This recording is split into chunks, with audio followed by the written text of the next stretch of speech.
Unfortunately, about 55% of all students who start a four-year university degree never complete, and about 75% of those who start a two-year community college degree never complete. They're really, really disparaging numbers. And that's why we've created this tool in the first place, is to give that scaffolding. We think that the reason why they're not completing is just because they don't recognize all the resources that are already available in their community. And so if we can move that needle by 10 to 15%, it means thousands more students are staying in school.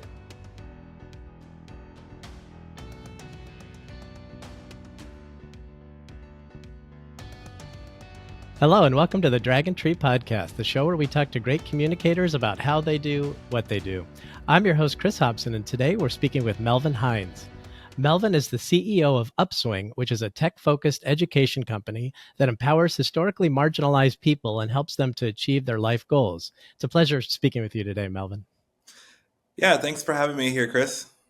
Absolutely. Well, to get us started, I thought it would be maybe appropriate for you to tell us a little bit about your background and your story and kind of what brought you to becoming an entrepreneur in the educational space. Yeah, so my name is Melvin Hines. As you mentioned, I'm originally from a small town in South Georgia called Albany. And in my hometown, we didn't always have a lot of the resources that you tend to typically see in some of the larger, more urban areas throughout the country. Um, and how that manifested was that for me in my high school, we just didn't see a lot of students make it, unfortunately, to that graduation floor. Out of a class of 250, there were only 68 of us that graduated, and even fewer of us went on to college. Um, when I did get the opportunity to go to the University of Georgia, it was a really big deal in my hometown. I remember it got written up in the newspaper, all those good things. But when I made it there, I kind of had an opportunity to see how the other half lives, if you will, where people were coming from really affluent Atlanta area high schools where there were AP courses and IB courses, and people already came in with tons of credit hours and had SAT and ACT prep programs. And so to me, it felt like everyone was ready for college except for me. Um, and that's really what led me to feeling like I needed additional help. I needed additional resources, but I wasn't willing to be the person to raise my hand and say that I needed that help because, I didn't want to be, that kid from South Georgia that was struggling when everyone else was doing well. And um, thinking back on those experiences, that was what led me to want to create a resource for others that were coming from some of those same backgrounds. Um, it led me to originally doing a lot of tutoring and mentoring, and then I eventually went to law school and the business school at Duke University. And so while I was there, I actually started a law review called the Duke Forum for Law and Social Change, where our first year's theme was actually on education inequality and how we can bridge that gap. That led me to the opportunity to teach at North Carolina Central University, which was one of the local HBCUs in the area. And while I was there, I got the opportunity to talk to quite a few students that were, at that time, a lot closer in age to me. And so they wanted to ask these types of mentoring type questions that had nothing to do with the class. And it really led me to understand that those challenges that I was dealing with in South Georgia, they're challenges that people are dealing with all across the country. And if we could create a resource that would allow for students, no matter where they live or where they grew up or what their ambitions are in life, to be able to connect and speak to people who can help to make sure they're not having to reinvent the wheel, maybe we can give just a few more additional students that opportunity to have that upward mobility to change the lives of themselves and their families and future generations as well. So if we can, kind of linger on that for a minute, because, in the absence of something like Upswing when you were younger, I wonder if you could just kind of take us back, like, how did you manage to not just keep up with your classmates who, what you were saying was that they were kind of already prepared for college. How did you end up kind of catching up, so to speak, and also eclipsing them? I mean, what did could you talk a little bit about that? I imagine there was some struggle involved there just to to kind of keep climbing. So could you talk a little bit about that? Yeah, yeah, absolutely. That first semester, I can definitely tell you was a rough one for sure. Um, Right. I think that what I was lucky to have was a community of support that reached out to me when I was not reaching out to them. Mentors that were part of. I remember there was a program that was actually created for students like me within University of Georgia. Really small program. It was called the Curo program, and it really was about trying to create a community among students who were coming from backgrounds like mine. And I even remember, not being that big of a fan of it early on, but it was really the thing that allowed me to flourish. The people that ran the program were strong mentors of mine. They eventually Oh, not only helped me, but helped my brother as well, who eventually came behind me and was also part of the Curo program. And so things like that really created those opportunities for me to feel like I had some footing. I remember even after that first semester, they actually reached out to me. I guess they had access to all of our grades and wanted to know what were some of the ways in which, you know, they could help me to, find that footing and continue to move forward. And so I was able to be a bit more vulnerable than I originally was in college. And that's something that I'm eternally grateful for. That's actually a big part of why we created some of the tools that we created within Upswing, was to try and mimic that as much as possible, for the thousands and tens of thousands of students who don't have that type of resource at their disposal. you had a very strong mentor, and I believe in your mother, right? She was not only working but also going to school. It seems like from everything I've read about you, she was a big influence on you. So Yeah. could you talk a little bit about that too, and the role she played, if you're comfortable doing so? Yeah, yeah, absolutely. Actually, both of my parents were non-traditional learners. Oh, So my dad went to college when I was really young, and ended up graduating um, when I was, probably around the 6 or 7 age. So a bit younger than I remember, but I know that it was, again, before the internet age. And so he was always having to drive a pretty long distance, since we were in a bit of a small town, to go and achieve that degree. My mom went back to school when I was a little bit older. And so that is the reason why that sticks out in my memory a little bit more.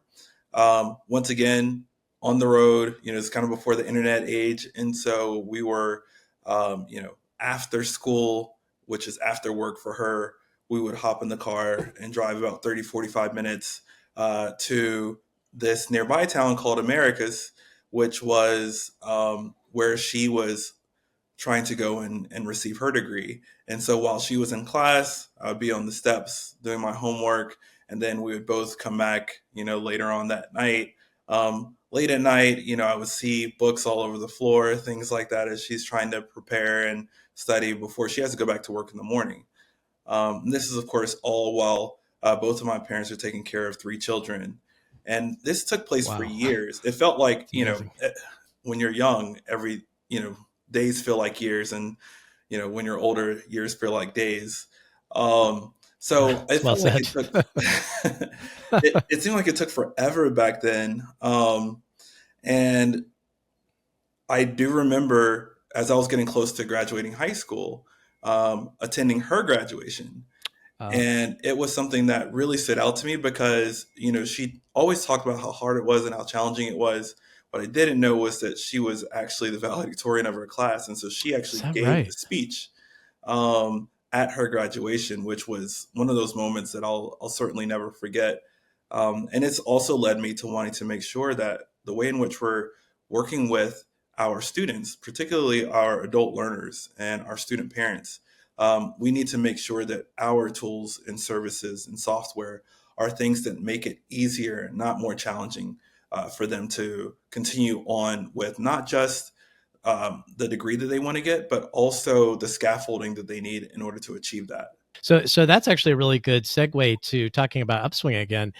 It seems like, from everything I've read, you're particularly focused on providing resources to improve student retention, especially, Hmm. and really kind of using data to kind of guide that of maybe where are those pitfalls, kind of reminiscent of your not so digital and people who kind of intervened back when you were in school, Yeah. or tried to support you. So how do you provide that support? I'm really interested to know how this kind of works on a larger scale. Yeah, yeah. So, how I would start is by saying that, and I think you really hit the nail on the head. Um, when I was going through my experiences, many of the resources that were available to me were not in the technological realm. They were individuals that were reaching out and taking care of, you know, my academic supports and my career ambitions and all those different things that you really need to be thinking about. That it's hard for you to realize when you're 18, 19. Um, but that Curo program that I was talking about, I think there were maybe 20 or 30 students that were in it. That's on purpose. It's because it's really expensive to try and do this on a one-to-one basis. And so what we're doing here at Upswing isn't necessarily trying to reinvent the wheel. At the end of the day, these types of wraparound student supports have been around for a while, but they're usually in limited doses because we just, you know, don't have the resources at a lot of the colleges around the country to provide what every single student actually needs in order to be successful.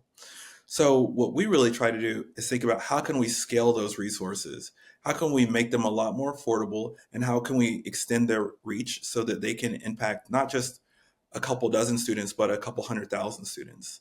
And so that's how we think about it. Today, we support almost 1 million students a year. And we've done that by replicating many of those same types of experiences that they would have in a one-to-one in-person setting, but we're able to do that virtually. And that brings up another interesting question. How much human interaction is there? Because I believe it's obviously mostly technologically based, but also there's still something to be said for that human touch or connection. So how much human interaction is there with like mentors, or I'm not sure if that's the right way to put it. Yeah. So, and this is, I think, a really, really critical distinction that I think a lot of times people in the tech space tend to get wrong. Um, Technology in these types of critical areas are supposed to help to augment what we can do in person and amplify the impact that we can have, not necessarily to replace. And I think that that's a big challenge that I think a lot of, especially ed tech companies, tend to have is that they look to replace what's already happening on campus. So what we do is in every one of the tools that we are providing, it's about first amplifying what's happening on campus and then providing third-party wraparound supports or AI tools in the areas where there are gaps.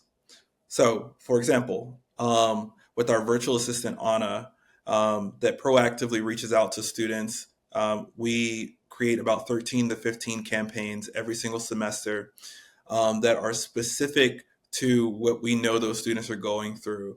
And we're always following up with, is there anything that I could help you with? Now, when students reply, uh, what we are doing is about 70% of those responses we can answer automatically. But what we really want to get to, the real nuggets, are those more vulnerable moments. Once again, going back to my UGA experiences, trying to get them to open up to some of those more vulnerable moments. And when they do, Anna automatically kicks out to one of our live support team members. Ah. The students don't really recognize that it's changed. They still think they're talking to the same person. But on the back end, we've kicked it out to one of our support team members who is actually providing that additional level of thoughtfulness, support, and really, I would say, um, confidence that a lot of times the first year students and online students and adult learners tend to end up needing. So that's why that 1-2 punch has been something that's been really helpful and supportive for students. But even when we're talking about providing things like in a big part of what we try and do with Anna is we try to create referrals. So we refer about 200 students. Sorry, we do about 200 referrals per month per partner that we work with. Even within those referrals, we're initially referring them to people who are on campus. So if it's for tutoring, for example, they need help with a test is coming up. We're first going to provide for them a look into which people are on their individual campus that could help support them, whether that's in person or online. We still want them to know that they're the first kind of um, the first battle, the first defense, if you will, to getting what you need. Only if they're not available do we then provide our own network of third party tutors. We have about 250 that are around the country that are able to provide support in over 200 different subjects, nights, weekends, holidays. And that's where we're tapping into them as that additional augmented support as well. And so, that same way that we're talking about that, we do that with regards to mental health, success coaching, critical needs support, basically all the different areas that we know are huge hurdles for students who are trying to ultimately get to their degree. Mhm. Yeah, and we'll talk about the mental health aspect of this soon because I that's such a critical part.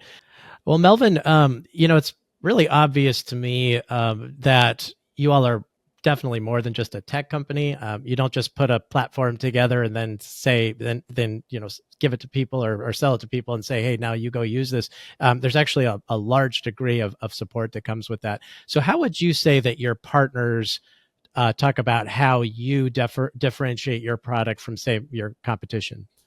What we all know in today's environment is that technology is becoming increasingly commoditized.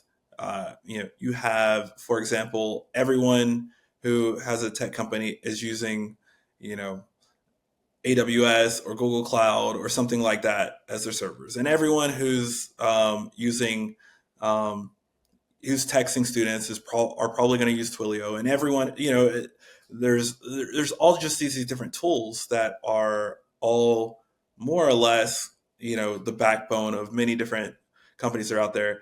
You're even, we're probably all using the same HR software. We just joked about Upwork. I mean, there are so many different things that have made it where, it's kind of, there aren't very many moats anymore, like there used to be. So the question becomes, how do you differentiate? How do you create um, a level of loyalty and support around what you're trying to do that's different from what others are trying to do? Um, I will certainly say I didn't know all this when I first got started. We kind of stumbled into it. But today, I would say that our biggest key differentiator is actually not the technology; it is the support. So we have our people that we call our higher education retention officers or heroes, and these team members are dedicated folks that know everything about each one of the schools that we're working with. They're not just doing onboarding and implementation and things like that. They actually meet at least on a monthly basis to go over the data that they're seeing, to make recommendations, and to actually do benchmarking to say, this is how you're looking compared to what other HBCUs in the market are looking like right now, or HSIs or community colleges. Um, that way, we're doing much more in the services and hand holding realm, which ends up being something that they love so much that when we do our NPS scores annually and we ask them, what is it that you like most about Upswing? Is it Anna, our virtual assistant? Is it the ease of the platform use? Is it the data? They always say it's the hero. Like, I absolutely love my hero. And that to us is one of the biggest reasons why we have such loyalty amongst our current partners. And so all that to basically say, going back to the original question, that it is absolutely important for us to make sure that that services aspect is a key component of the overall experience that we're delivering to our colleges, especially under resourced, smaller, community colleges and minority serving institutions where they just sometimes need a little bit of additional help or support or handholding. So we've kind of touched on Anna a few times now, and I know that's a key component of the system. So can you talk a little bit, Melvin, about what Anna is and how it works? Yeah, so Anna is the entire focus of Anna is to replicate um, that experience that I was talking about, being on campus where I felt lost but didn't really want to raise my hand, and how there were mentors such as at the Curo program that really helped to support me. The question that we had was how can we do that on a scalable level as well for all students? And so what we did was in 2017 we created Anna, and Anna was all about trying to get students to open up, tell us what they're really struggling with, and instantly refer them to a resource that ideally is a live person that they can speak to. That's kind of at its simplest point what we're trying to do. We didn't want to be, an automated answering system like you can tend to see sometimes with some of today's tools. We really wanted to be able to refer students to live people who could help them out, and ideally live people on their campus. So, when students first connect in to their campus, maybe they transferred in or maybe they are freshmen, they're going to get a message that says, "Hi, my name is Anna. What I can help you. My plan is to help you to take to get all the way to graduation. What can I help you with today?" And we set different types of options that they can select, um, and as expected in the early days students will be a little bit reticent to really reply back, but eventually they start seeing all this helpful information through these campaigns that we set up with the schools, and they'll start to reply, they'll start to respond back with some of the things they're struggling with. People tell us everything from I'm struggling with, you know, uh, my homework, or I have a test coming up and I don't feel prepared, all the way to my aunt just kicked me out, and I need a place to sleep for the night, or I don't have a meal to eat. Are there any places where I could go to get a free meal? All the way to people contemplating self harm. So Anna has really opened up a lot of different responses that we've gotten over the course of the last 8 years. And what we do with that is, again, we want to make sure they're getting the exact help they need right at that right time. And so that's when our on a support team, who are actually live people that are listening to some of these more vulnerable messages, are either referring students to, say, their dedicated advisor or success coach on campus, or maybe providing them with mental health support through maybe one of our partners.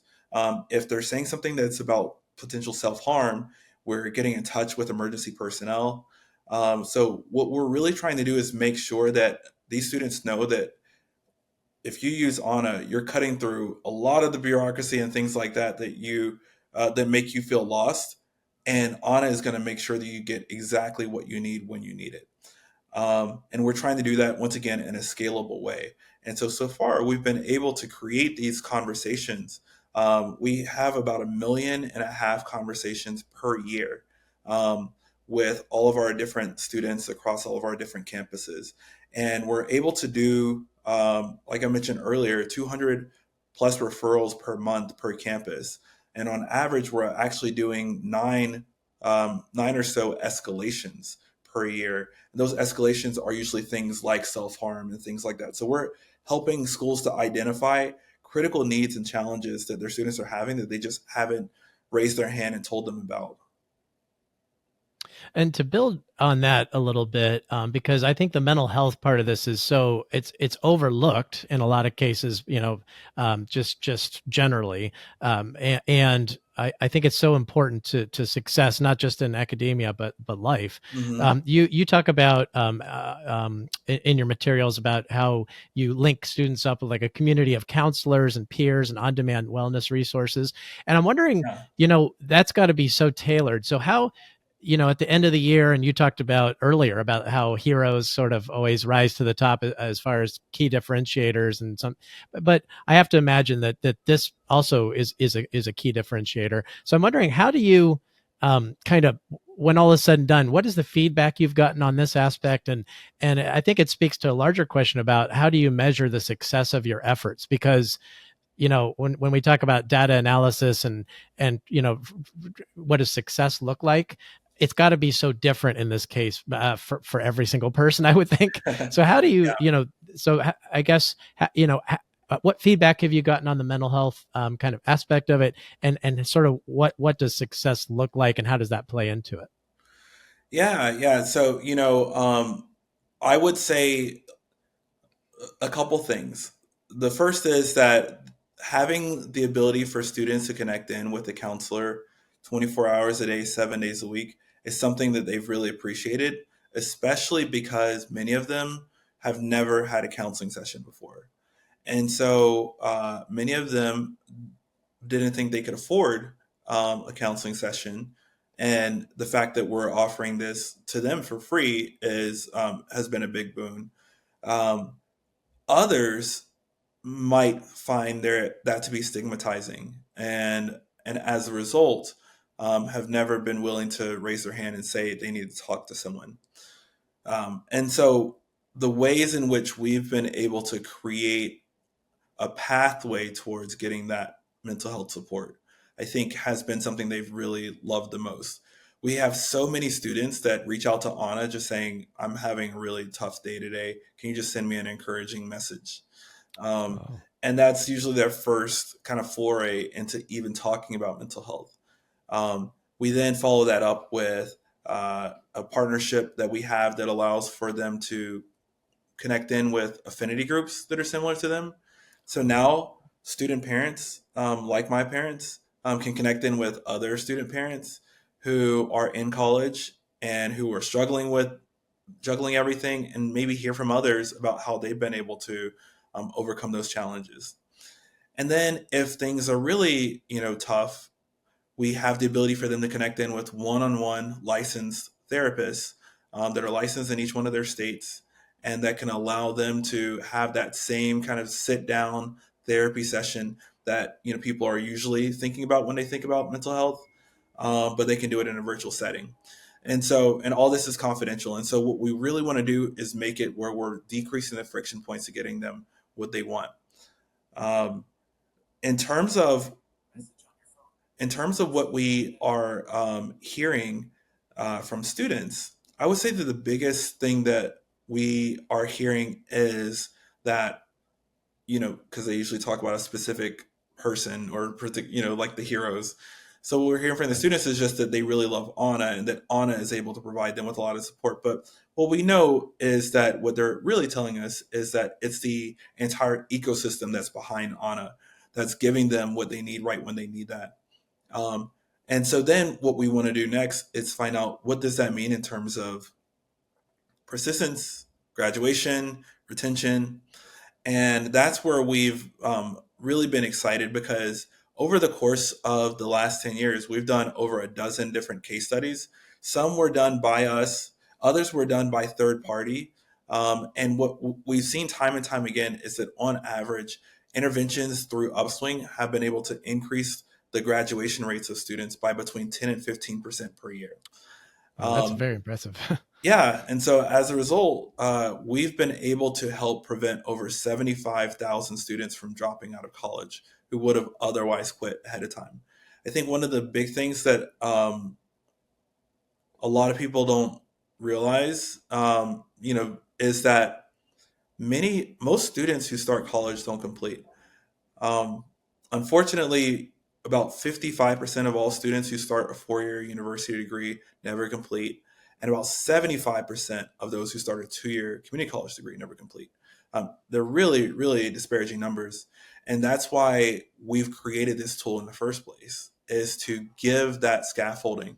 We think that the reason why they're not completing is just because they don't recognize all the resources that are already available in their community. And so if we can move that needle by 10 to 15%, it means thousands more students are staying in school, are able to, you know, be that role model for their kids the same way that my parents were role models for me, and are able to uplift themselves out of poverty, give them, future ambitions and generational wealth and all the things that we really want to be able to see happen across our society. So, Melvin, you talked about, I see like a through line here with, never, almost kind of going against the grain in some ways, but also kind of letting the data guide you to a certain extent, but then also having the human element. And it's interesting because I think a lot of that must play into at least somewhat into your philosophy on being a small business owner. And if it's okay, I'd like to pivot to talking about being an entrepreneur because you didn't start out here. You started out as getting a JD and becoming a lawyer, and then, like you talked about earlier, you were an instructor for a while at a college. Mhm. So, we have some small business owners who are in our audience, and I just want to quote you because I think something I read that you said, it really resonated with me. You said being successful in entrepreneurship begins with taking care of yourself first, finding an outlet, having a partner to connect with, joining a founder group, etc. If you don't take care of yourself, you can't take care of your team. And I think, after having heard you talk, a lot of that makes sense, that that's your philosophy, but that does run counter to the stereotype of the startup founder kind of like working 90 or however many hour weeks and skipping vacations and really neglecting themselves to a large extent. So I, Yeah. I was wondering if you could speak to kind of your philosophy and why you think that's been a key aspect in your success. Yeah, so I've of course learned a lot of things the hard way. I do remember, I do remember, having those points in time in the early days where, yeah, exactly what you were saying. You have to, you feel like if you take even 1 second off, you're somehow doing a disservice to the vision and to your organization. Um, I think that there's two things. To try to kind of balance. The first is the recognition that when you are working for yourself, you're certainly going to have to put in more time and effort and energy into being successful because there's the buck stops with you, right? um, but I think also what you have to recognize is the moments in time that are allowing you to pour into your energy as opposed to just always taking out of your energy. It's really hard to pour from an empty cup. And so, what I've had to learn is that perhaps it is that I know that this is going to be um, a whirlwind of a quarter, right? We have big, ambitious goals that we have to achieve, and that's going to mean that I am going to have to work, you know, um, even harder than I usually do. Um, I'm finding myself now already thinking about, okay, what moments can I, for example, take time off, and what are places where I know that I want to be able to attend a family member's wedding, or to be there for you know a birthday or something like that, or just that I want to just go to the beach and clear my head for a weekend. Those are the things that I'm already planning out because I know that those are what I've had to learn the hard way again. Those are the things that fill me up and then make it so that I'm ready to get back into action when I'm back into the workplace. I can actually be 100% and not just 60%. And so I think that that's one of the things that I really try to um, impart to some of the companies that I've mentored over the years is that you really have to be diligent about how you are going to use your time that is actually beneficial for you, because if you're not supporting yourself, you are not at all going to be beneficial to your organization. And that just brings to mind I'm not even sure what the percentage is, but it's an incredibly high percentage of startups that just fail within the first 2 years. Yeah, And I know probably part of that is they, just maybe some people just don't put in the effort, but I think most people do. But I think big part of that is burnout. And yeah, so I think I've read time and again where you talk about that. And I say that, but some of your I really like your philosophy around, okay, maybe this is something else I read. Maybe for founders who don't come from a wealthy background, or they don't have like wealthy friends who can, be their investors or something. A lot of people say you shouldn't even. Again, I guess this speaks back to that 90-hour work week. The fact that you say, some people say that you shouldn't work full time while trying to found a company, but I think, again, what it runs counter to conventional wisdom, but yeah, you kind of talk about it's okay to work full time and have this be something you're building. I think on the side until I'm sure there's a tipping point where yeah. those kind of switch. But can you talk a little bit about that too? Because I think, I think this is true for education too. I think there's probably a lot of people who have a full time job and they're like, I can't. There's no way I can do. Maybe they're raising a family. So can you talk a little bit about how that's informed your philosophy on starting a business? Yeah, yeah. So I think so, and you're absolutely right. I think a lot of people start off. I know that was the language that I heard, that if you're not quote unquote all in by quitting everything and only doing this thing, then you aren't a real entrepreneur, or some people even use the phrase entrepreneur, those types of things. But I think that that is such a wrong way of looking at it, for two reasons. The first one is, let's talk about capital. No matter what you're looking to build, you're going to need capital. Um, the question is, how expensive is that capital going to be? Um, when you are working full time, you now have capital that you can put into the business that allows for that business to grow. And you can decide, how much that capital is worth. But let's just assume that you're not taking, any additional equity in exchange for it. Well, that is way cheaper than trying to go out and fundraise and or find loans, or some other method of trying to figure out how to make ends meet. Um, and that is part of the burnout that takes place. So you can say, no, I'm going to quit my job and be 100% in.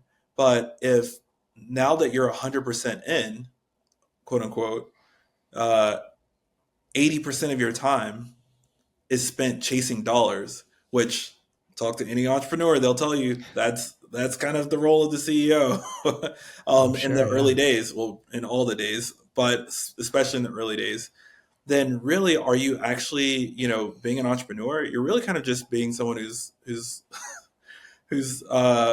fishing for money a lot, while other people in your organization are doing the actual work. So you might as well take that time, use the dedicated paycheck that you know that you're getting, and allow for that to be the thing that funds the future of your organization. So that's the first thing. The second is that there are a lot of things that, in the early days, that you are going to get wrong. There's just a lot of mistakes you're going to make. There's a lot of problems you're going to have. There have been so many. It's just been innumerable. I can tell you. Um, it's a lot easier to make those mistakes on your own dime than it is on someone else's dime, because investment dollars and loan dollars, again, are not cheap.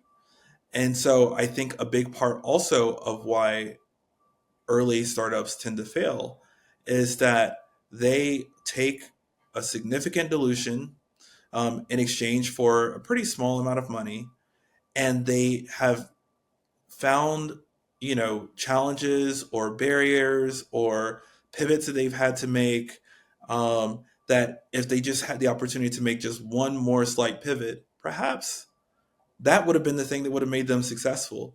But instead, they ran out of cash. And so, to me, it's de-risk yourself. Don't give yourself that opportunity to be in that place where you could run out of cash and see your vision die.